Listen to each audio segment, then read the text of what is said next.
ये कहानी है एक ऐसी गुड़िया की जो सिर्फ एक खिलौना नहीं थी। वो एक शैतानी रूह का मकान बन चुकी थी। 1970 के आसपास अमेरिका के कनेक्टिकट में दो नर्सेज रहती थी, डोना और एंजी। उन्होंने एक एंटीक शॉप से एक पुरानी डॉल खरीदी थी। रेड वूलन बाल, वाइट ड्रेस और एक बेजान सी मुस्कुराहट। उन्होंने उस गुड़िया का नाम रखा था एनाबेला।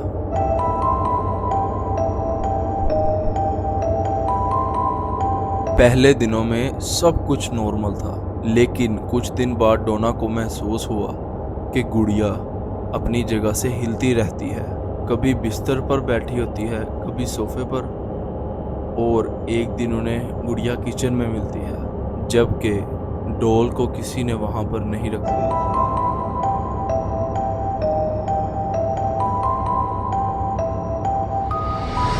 फिर एक दिन डोना जब अपनी जॉब से घर आई, उसने एक बहुत ही अजीब चीज़ देखी। उसने अपनी गुड़िया के हाथ पर लाल दाग देखे, जैसे खून के छींटे हो।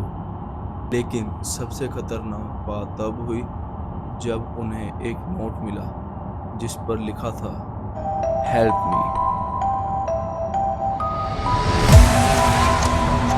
लेकिन घर में कोई था ही नहीं। इन सब वाक़ियात के बाद डोना और एंजी ने एक साइकिक से रब्ता किया, जिसने उनको बताया कि इस गुड़िया में एक छोटी सी बच्ची की रूह है जिसका नाम है एनाबेला, और वो सिर्फ प्यार चाहती है।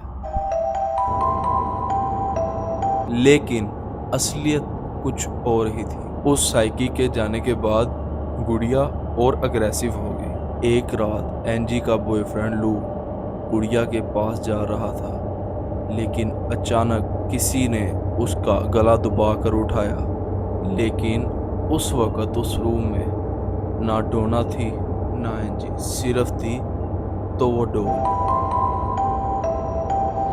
उसके बाद उसके सीने पर 7 खरोंचें मिली थी, जो कि डॉक्टर्स के हिसाब से नॉर्मल खरोंचें नहीं थी। जब हालात बेकाबू होना शुरू हो गए, फिर डोना और एंजी ने फेमस पैरानॉर्मल इन्वेस्टिगेटर्स एड और लॉरेन वॉरन से रब्ता किया। वॉरन्स ने डिक्लेयर किया कि ये किसी मासूम बच्चे की रूह नहीं, ये एक शैतानी आत्मा है जो गुड़िया का इस्तेमाल करके इंसानों पर कब्जा करना चाहती है। आज भी एनाबेला डॉल वॉरन्स के मशहूर म्यूज़ियम में एक स्पेशल ग्लास बॉक्स में बंद है, और उस बॉक्स पर लिखा हुआ है, do not touch the box, open at your own risk. कहते हैं जो लोग उसे छूने की कोशिश करते हैं वो सही सलामत नहीं रहते। चलिए अब आप बताएं, अगर आप एनाबेला डॉल को अपने सामने देखते तो क्या आप उसे हाथ लगाने की हिम्मत करते?